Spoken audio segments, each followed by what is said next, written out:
श्रीमद् भगवद गीता के पास आपके हर प्रश्न का उत्तर है। चाहे आपकी कोई भी परेशानी हो, कोई भी इच्छा हो, श्रीमद् भगवद गीता आपके हर प्रश्न का उत्तर देती है, आपकी हर समस्या का हल देती है। चाहे वो परेशानी आपके मन की हो या धन की हो या आपके शरीर की हो या आपके रिश्तों की हो, आपको अपनी हर समस्या का उत्तर श्रीमद् भगवद गीता में जरूर मिलेगा। आज हम उसी श्रीमद् भगवद गीता के ऐसे 11 अनमोल उपदेश आपको बताएंगे जो आपकी पूरी जिंदगी बदल देंगे। बस आप इन बातों को वीडियो के अंत तक ध्यान से सुनिए। जो भी व्यक्ति इस वीडियो को अंत तक सुनेगा, उसे अपनी जिंदगी, उसे अपनी हर परेशानी का हल अवश्य मिलेगा। उसे अपनी जिंदगी में जो कुछ भी चाहिए वो उसे जरूर मिलेगा। श्रीमद् भगवद गीता का सबसे पहला उपदेश यही है कि कोई अगर आपका अपना है या कोई आपसे बड़ा है तो उसका अपने प्रति गलत व्यवहार कभी भी सहन नहीं करना चाहिए। ये गीता का उपदेश हमारी जिंदगी से भी जुड़ा है। हम भी अपने मन की अधिकतर तकलीफों को ये सोचकर जिंदगी भर सहते रहते हैं कि ये तो मेरा अपना है, ये तो मेरा बड़ा है, इसको हम कैसे कुछ कह सकते हैं। हम अगर नहीं सहेंगे, कुछ कह देंगे तो हमारे रिश्ते ही खराब हो जाएंगे, हमारे रिश्ते ही समाप्त हो जाएंगे। पर सोचने की बात यह है कि उस व्यक्ति को आप अपना कैसे मान सकते हैं जो आपकी तकलीफों की वजह हो। अपना तो वो होता है जो हमारी तकलीफों को दूर कर दे। तो गीता का ये उपदेश है कि किसी को भी अपना फायदा मत उठाने दो, किसी को भी खुद पर जुल्म मत करने दो, क्योंकि आप जितना सहेंगे लोग आपको उतना सहने के लिए और मजबूर करेंगे। गीता का पहला अध्याय जिसका नाम अर्जुन विषाद योग और दूसरा अध्याय जिसका नाम सांख्य योग है, उसके आरंभ में अर्जुन ने श्री कृष्ण के आगे अपना दुख प्रकट किया है कि हे केशव, मैं कौरवों से कैसे युद्ध कर सकता हूं, ये सब तो मेरे अपने ही हैं। मैं कैसे भीष्म पितामह और द्रोणाचार्य से युद्ध करूंगा, क्योंकि वो दोनों मेरे पूजनीय हैं। इसलिए इन गुरुजनों को मारने से तो अच्छा है मैं भिक्षा के अन्न को खाकर अपने जीवन का गुजारा करूं। और जिन कौरवों से मैं युद्ध करने जा रहा हूं वो सब धृतराष्ट्र के पुत्र मेरे भाई ही हैं, मेरे अपने ही हैं। इन सबको मारने से अच्छा है कि मैं सन्यासी बन जाऊं। तो श्री कृष्ण ने अर्जुन से कहा कि यहां कौन अपना है और कौन पराया है। जो अधर्म करता है उसके साथ युद्ध करना तुझे मोक्ष और मुक्ति देगा। तू अपने इस मन के मोह को त्याग दे, नहीं तो सारा जग तेरी निंदा ही करेगा, तुझे डरपोक कहेगा। बात अपने पराये की नहीं है, बात धर्म और अधर्म की है, बात सही और गलत की है। अगर तू गलत को सहेगा, उसका अंत नहीं करेगा, तो गलत करने वाले को और बल मिलेगा, वो और भी गलत करेगा। इसीलिए मन के मोह को त्याग करके तू युद्ध कर। महाभारत की एक और कहानी भी है। जब अर्जुन के पुत्र अभिमन्यु की युद्ध में मृत्यु हो जाती है तब अर्जुन बहुत दुखी होता है, रोने लगता है। वो श्री कृष्ण से कहने लगा कि मेरा पुत्र अभिमन्यु मर गया है, मैं ये दुख बिल्कुल भी सहन नहीं कर सकता, मैं भी अपने आप को समाप्त कर लूंगा। फिर भगवान श्री कृष्ण उसे आत्माओं के लोक में लेके गए, जहां अभिमन्यु आनंद से बैठा हुआ था। क्योंकि उसने क्षत्रियोचित व्यवहार किया, इसलिए उसे उत्तम पद की प्राप्ति हुई। जब अर्जुन अभिमन्यु के पास रोते रोते पहुंचा, अपने पुत्र को देखकर अर्जुन बहुत प्रसन्न हुआ। उसे गले से लगाकर कहने लगा कि हे पुत्र, तेरे बिना तो मैं जी ही नहीं सकता, मैंने तो अपने जीवन की आशा का ही त्याग कर दिया है। तो अभिमन्यु कहने लगा कि आप कौन हैं? अर्जुन बोला, मैं तेरा पिता हूं, तू मेरा पुत्र है अभिमन्यु। तो अभिमन्यु कहने लगा कि कौन पिता कौन पुत्र, मेरे हजारों जन्म हुए हैं, किसी जन्म में आप मेरे पिता बनते हैं और किसी जन्म में मैं आपका पिता बनता हूं। आत्मा का न कोई माता होता है न कोई पिता होता है। जब अर्जुन ने देखा कि मेरा पुत्र मुझे पहचान भी नहीं रहा तो उसका सारा मोह खत्म हो गया। इसलिए गीता के इस उपदेश को ठीक से समझ लो कि यहां कोई अपना पराया नहीं है। जो बुरे वक्त में, तकलीफ के वक्त में हमारा साथ दे, सिर्फ वही हमारा अपना है, बाकी सब पराए हैं। गीता का दूसरा उपदेश यह है कि जो चला गया है कभी उसका दुख मत करो, और जो आने वाला है उसकी बिल्कुल भी चिंता मत करो। जब महाभारत का युद्ध चल रहा था तब अर्जुन ने श्री कृष्ण से कहा कि अगर यह युद्ध हुआ तो करोड़ों लोग मारे जाएंगे। जो सैनिक और योद्धा इस युद्ध में मारे जाएंगे उनकी स्त्रियों का क्या होगा, समाज कैसे आगे बढ़ेगा। और भी बहुत सी बातें अर्जुन ने विस्तार से कही हैं। तो भगवान श्री कृष्ण ने कहा, अशोच्या नन्व शोचस्त्वम प्रज्ञावादांश्च भाषसे गतासून अगतासूश्च नानु शोचंती पंडिताः। श्री कृष्ण बोले, हे अर्जुन, तू बड़ी बड़ी ज्ञानियों जैसी बातें करता है, लेकिन जो सच में ज्ञानी होता है, वो जो लोग मर चुके हैं, जा चुके हैं या एक दिन जाने वाले हैं, उनकी चिंता नहीं करता है, उनका दुख नहीं करता है। तेरे हाथ में कुछ भी नहीं है, तू चाहकर भी कुछ कंट्रोल नहीं कर सकता। जीवन और मरण ये तो प्रकृति की नियति है। इसीलिए जो ज्ञानी होता है वो किसी के मरने पर भी रोता नहीं है। ज्ञानी जन ना ही बीते हुए कल का शोक करते हैं और ना ही आने वाले कल की चिंता करते हैं।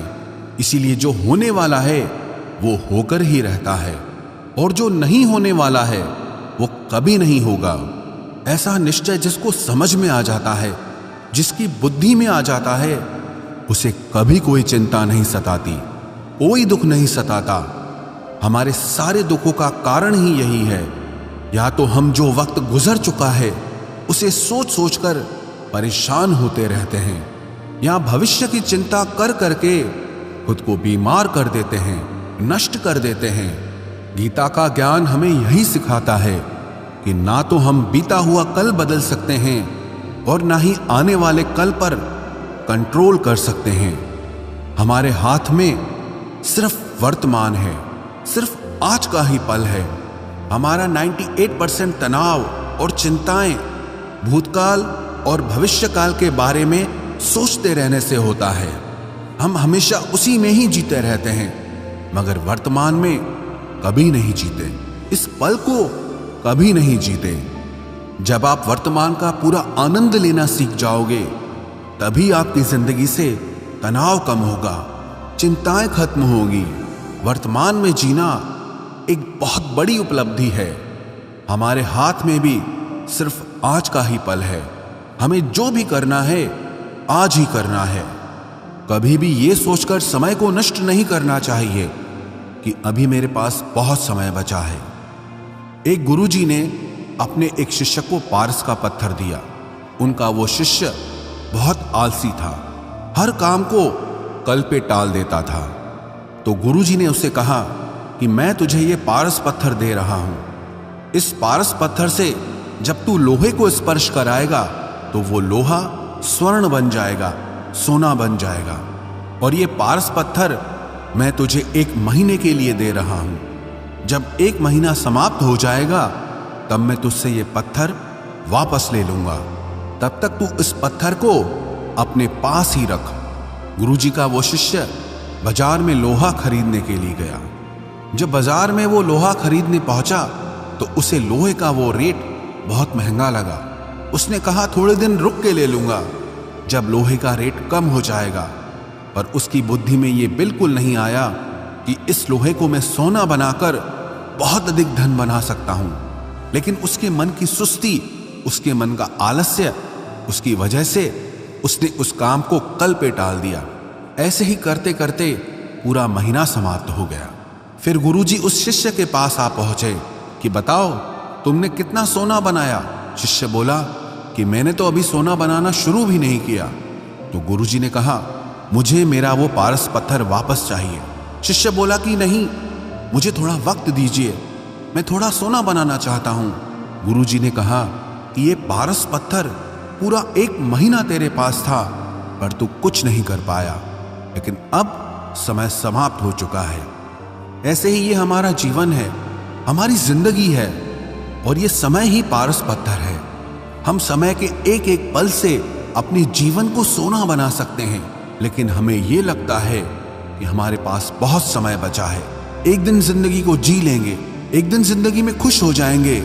लेकिन वो दिन कभी नहीं आता और हम जिंदगी भर भागते रहते हैं, चिंता करते रहते हैं, दुखी होते रहते हैं, लेकिन जिंदगी को जीना, खुश रहना हम भूल जाते हैं। इसलिए गीता का ज्ञान हमें यह सिखाता है कि आप आज में जीना सीखो, इस पल में जीना सीखो। गीता का तीसरा उपदेश यह है कि मौत से डरना बिल्कुल व्यर्थ है। श्री कृष्ण ने गीता में कहा है कि यह संसार मृत्यु लोक है, जिसका भी जन्म हुआ है वो एक दिन जरूर मर जाएगा, जिसका आरंभ हुआ है उसका अंत अवश्य होगा। हम इसे रोक नहीं सकते। जैसे हम रोज कपड़े बदलते हैं, वैसे ही हमारी आत्मा नया शरीर धारण करती है। मृत्यु सिर्फ इस जीवन का एक नया आरंभ है, इस जीवन का अंत नहीं है। आत्मा कभी नहीं मर सकती और ना ही उसे कोई मार सकता है, लेकिन मौत का डर मनुष्य को सबसे ज्यादा लगा रहता है। मौत का दुख भी इंसान को सबसे ज्यादा होता है। एक पेड़ में दो पक्षियों का जोड़ा रहता था। उन दोनों को एक दूसरे से बहुत प्रेम था। उन्होंने साथ जीने मरने की कस्में खाई थी। एक दिन वहां एक शिकारी आया और उसने एक तीर चलाकर वहां पेड़ पर बैठे मादा पक्षी को मार दिया। तो वो अकेला नर पक्षी रोने लगा कि मैं तुम्हारे बिना कैसे जी पाऊंगा, तुम्हारी जगह मेरी मृत्यु आ जाती, मेरा जीवन तुमको मिल जाता। वो रो रो के बहुत विलाप करने लगा। इतने में ही उस शिकारी ने दूसरा तीर चलाया और उस नर पक्षी को भी मार दिया। वास्तविकता में ये कहानी हमारी ही है। हम भी रोते रहते हैं जब कोई मरता है तो, लेकिन हमें यह नहीं पता कि एक न एक दिन हमारा भी जीवन समाप्त हो जाएगा। हम भी उसी मृत्यु के पेड़ पे ही बैठे हैं, लेकिन शरीर का मिटना हमारा अंत नहीं है। श्री कृष्ण ने अर्जुन से कहा कि हे अर्जुन, तेरे और मेरे अनंत जन्म हुए हैं, तुझे कुछ भी याद नहीं है, लेकिन मुझे सब याद है। जो व्यक्ति इस सत्य को समझ ले कि मैं यहां इस संसार में कुछ समय के लिए आया हूं, उसकी जिंदगी के सारे झगड़े, सारे दुख, सारी चिंताएं ही समाप्त हो जाएंगी। जब इस संसार से जाना ही है तो दुख किस बात का। पहले के जमाने में साधु महात्मा लोग पैदल यात्रा करते थे। यात्रा करते करते वो एक नगर में पहुंचे। वो महात्मा बहुत थक चुके थे। उस नगर में उन्होंने एक महल देखा और उन्होंने उस महल में जाकर विश्राम करने का सोचा और वो महल में जाकर सो गए। जब उस महल में वहां का राजा पहुंचा तो अपने पलंग पर उस महात्मा को सोता देखकर बहुत हैरान हो गया। राजा उस महात्मा से पूछने लगा कि तुम मेरे महल में कैसे घुस आए और मेरे बिस्तर पर सो रहे हो। महात्मा कहने लगा, ये तुम्हारा महल है, मुझे तो लगा ये धर्मशाला है। तो राजा ने कहा, आपको मेरा महल धर्मशाला कैसे लगा? तो महात्मा ने राजा से प्रश्न किया कि तुमसे पहले इस महल में कौन रहता था? तो वो राजा बोला कि मुझसे पहले मेरे पिता यहाँ पर रहते थे और उससे पहले मेरे दादाजी यहाँ पर रहते थे। तो महात्मा ने फिर प्रश्न किया कि क्या तुम इस महल में हमेशा रहोगे या तुम्हारे बाद कोई और रहेगा? तो राजा कहने लगा कि मेरे बाद मेरा पुत्र इस महल में रहेगा। तो महात्मा राजा से कहने लगे कि जिस जगह पर रहने वाले बार बार बदल जाते हों उसे घर कैसे कह सकते हो? वो तो धर्मशाला ही है। इसीलिए तेरे महल को धर्मशाला समझकर मैं इसमें रात बिताने के लिए आ गया। धर्मशाला जान जग को, जीव सब मेहमान है, मोह किससे मत करो, सब स्वप्न का सामान है।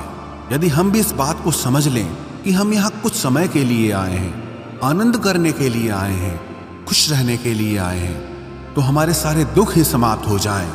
जब हम अपना मोह यहाँ जमा लेते हैं, अपना दावा यहाँ जमा लेते हैं कि ये मेरा है, इसे मैं छोड़ नहीं सकता, इसके बिना मैं जी नहीं सकता, तो हमारा जीवन दुखों से भर जाता है। इसलिए जीवन में मृत्यु का भय त्याग करके जीवन का प्रतिपल आनंद लेना चाहिए। गीता का चौथा उपदेश, मन और विचारों को कंट्रोल किए बिना जीवन में कभी शांति और सुकून मिलने वाला ही नहीं है। अर्जुन ने श्री कृष्ण से कहा कि मेरा मन सही गलत सब कुछ जानता है, फिर भी मेरे विचार और मेरा मन मुझसे कंट्रोल नहीं होता। मैं जो करना चाहता हूं वो कर नहीं पाता हूं, और जो नहीं करना चाहता हूं वो मेरा मन मुझसे जबरदस्ती करवाता है। इसीलिए मैं बेचैन हो गया हूं, मुझे शांति प्राप्त नहीं हो रही। तो श्री कृष्ण ने अर्जुन से कहा, उसके लिए तुझे अपने मन और विचारों से डिटैच होकर अपने मन और विचारों को सही दिशा में ले जाने की प्रैक्टिस करनी होगी, अभ्यास करना होगा। और ये एक दिन का काम नहीं है। जब तक तू अपने मन और विचारों की गुलामी का त्याग नहीं करता, तब तक तुझे जीवन में कभी शांति नहीं मिलेगी। एक राजा था, वो बहुत बेचैन और परेशान रहता था। एक दिन वो अपने गुरुजी के पास गया और उनसे कहने लगा कि मेरा मन बहुत बेचैन है, मैं बहुत परेशान हूं, मैंने पूरे संसार को जीत लिया है, सब कुछ है मेरे पास, पर मैं खुश नहीं हूं, मेरे मन में सुकून नहीं है, शांति नहीं है। तो गुरुजी ने राजा से कहा कि तुम्हारे नगर में अगर कोई ऐसा व्यक्ति है जिसने सुकून को प्राप्त कर लिया है, शांति को प्राप्त कर लिया है, तुम उसका एक बार कुर्ता पहन लो तो तुम्हारे जीवन में भी शांति आ जाएगी। राजा बहुत प्रसन्न हो गया कि ये तो बहुत आसान काम है। वो अपने राजमहल में आया और राजसभा में वो सबसे कहने लगा कि आप लोगों में से जो भी शांत हो चुका हो, जिसे सुकून मिल गया हो, वो अपना कुर्ता मुझे दे दे। वो बदले में जितना भी धन मांगेगा मैं उसे दे दूंगा। सब लोग एक दूसरे का मुंह देखने लगे। पैसों का लालच आया, लेकिन सबको एक दूसरे की सच्चाई पता थी, क्योंकि किसी की जिंदगी में भी शांति और सुकून नहीं था। सब अपना सर झुकाकर वहां पर खड़े हो गए। फिर उस राजा ने पूरे नगर में ढिंढोरा पिटा दिया कि जिसे भी शांति प्राप्त हो चुकी हो, सुकून प्राप्त हो चुका हो, वो मेरे पास आकर अपना कुर्ता दे दे। वो जितना कहेगा उससे उतना ही धन दिया जाएगा। लेकिन एक भी व्यक्ति ऐसा नहीं मिला जिसे शांति प्राप्त हो चुकी हो। वास्तविकता में जब कोई मरता है तब हम कहते हैं कि वो फलां व्यक्ति आज शांत हो गया। कभी किसी जिंदा इंसान के लिए नहीं सुना कि एक जीता जागता इंसान शांत हो गया है। राजा के सैनिक पूरे शहर में ढूंढते रहे, फिर उन्हें पेड़ के नीचे एक महात्मा तपस्या करता दिखा, जिसके चेहरे पे एक शांति थी, सुकून था। वो सैनिक उस महात्मा के पास आकर पूछने लगे कि क्या आपने शांति प्राप्त कर ली है, सुकून प्राप्त कर लिया है? महात्मा ने कहा, मैं पूरी तरह से शांत हूं। तो सैनिक उसे राजा के पास ले आए। राजा ने उस महात्मा से प्रश्न किया कि क्या आपको शांति और सुकून प्राप्त हो चुके हैं? वो महात्मा कहने लगे, महाराज, मैं पूरी तरह से शांत हूं, मुझे कोई चिंता नहीं, मुझे किसी चीज की लालच नहीं, मुझे कोई इच्छा नहीं है। तो राजा भी बहुत प्रसन्न हो गए कि आखिर वो व्यक्ति मिल ही गया जिसे शांति की प्राप्ति हो चुकी है, जिसे सुकून प्राप्त हो चुका है। तो राजा उस महात्मा से कहने लगे कि हे महात्मा, आप कृपया करके अपना कुर्ता मुझे दे दीजिए, बदले में आप जो मांगेंगे मैं आपको दे दूंगा। वो महात्मा कहने लगे कि महाराज, सुकून और शांति तो मुझे मिल चुके हैं, लेकिन क्या करूं, मेरे पास कुर्ता ही नहीं है पहनने के लिए जो मैं आपको दे सकूं। जब राजा ने उस महात्मा की ये बात सुनी कि इस महात्मा के पास कुर्ता भी नहीं है पहनने के लिए, उसके बाद भी ये महात्मा एकदम शांत है, इसके जीवन में सुकून है। मैं सारी जिंदगी धन को जोड़ने में लगा रहा, दुनिया जीतने में लगा रहा, लेकिन मुझे शांति नहीं मिली, सुकून नहीं मिला, क्योंकि शांति और सुकून बाहर की चीज नहीं है, अपने भीतर की चीज है। इसीलिए जब तक कोई व्यक्ति अपने मन और विचारों को कंट्रोल नहीं करता, तब तक उसके जीवन में सुकून और शांति नहीं आती। और गीता का उपदेश हमें यही सिखाता है कि जीवन में शांति चाहिए तो मन को शांत करना सीखो। गीता का 5वां उपदेश यह है कि वासना, क्रोध और लालच सर्वनाश का कारण है, नरक का द्वार है। जिस भी मनुष्य में ये 3 अवगुण होते हैं, वो हमेशा दूसरों को दुख पहुंचाकर अपने ही सुख और स्वार्थ की पूर्ति करता रहता है। किसी भी चीज की हद से ज्यादा वासना करना और क्रोधी स्वभाव होना और मन में लालच होना उसके जीवन के सुख को समाप्त कर देते हैं, उसके सारे रिश्तों में जहर भर देते हैं। इन्हें नर्क का द्वार इसीलिए कहा गया है क्योंकि जिस इंसान में अत्यधिक क्रोध है, लालच है, वासना है, उसका पूरा जीवन जहर से भर जाता है। उसको मरने के बाद नहीं, जीते जी यहीं पर नर्क का दर्शन होता है।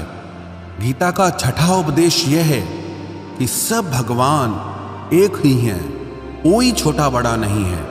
सब एक परब्रह्म परमात्मा के अलग अलग रूप और नाम हैं। श्री कृष्ण ने गीता के 10वें अध्याय विभूति योग में बताया है कि जितने भी जगत के देवी देवता हैं वो सब मेरी ही विभूति है।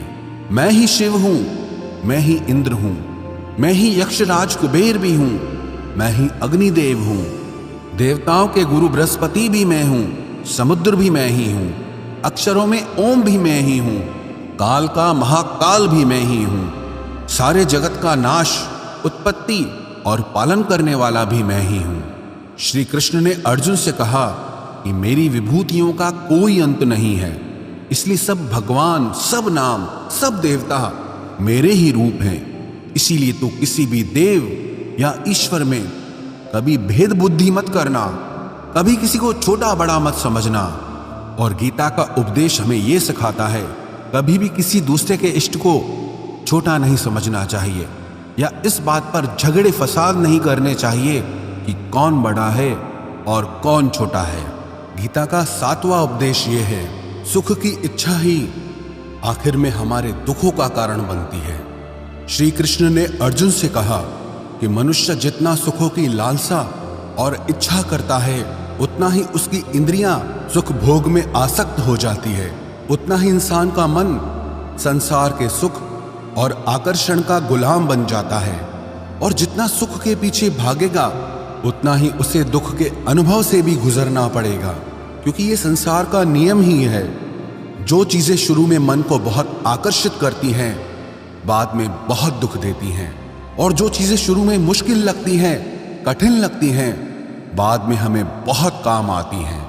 गीता का 8वां उपदेश यह है, जो भी मनुष्य दुनिया के सारे सहारे छोड़कर सिर्फ भगवान को ही अपना सहारा मान लेता है, उसकी हर जरूरत वो ईश्वर पूरी करता है, उसकी हर प्रकार से रक्षा वो परमात्मा ही करता है।